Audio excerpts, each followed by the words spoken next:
Hey guys, it's a 30 days challenge to learn English. Today is day 2. When we are talking about travel, it's easy to confuse the phrasal verbs go back and come back.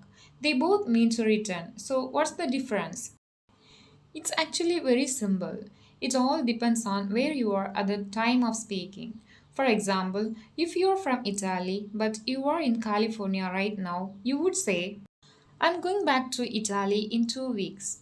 You are in California now, but you are returning to your home country.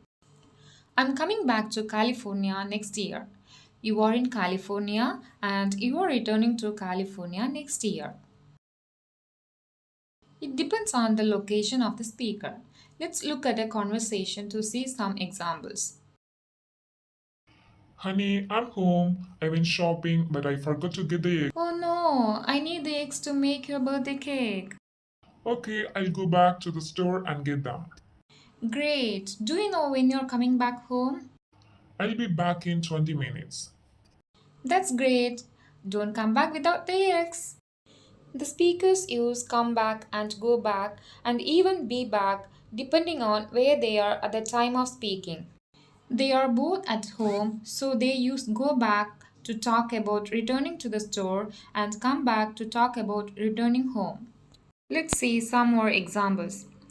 I was born in New York, but I haven't gone back there in many years. I loved visiting Italy the first time, so I went back there again last year. I was still tired, so I went back to bed.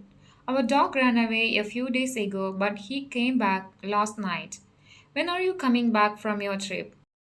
If you have any questions about these phrasal verbs in use, you can always come back and ask your questions in the comment section.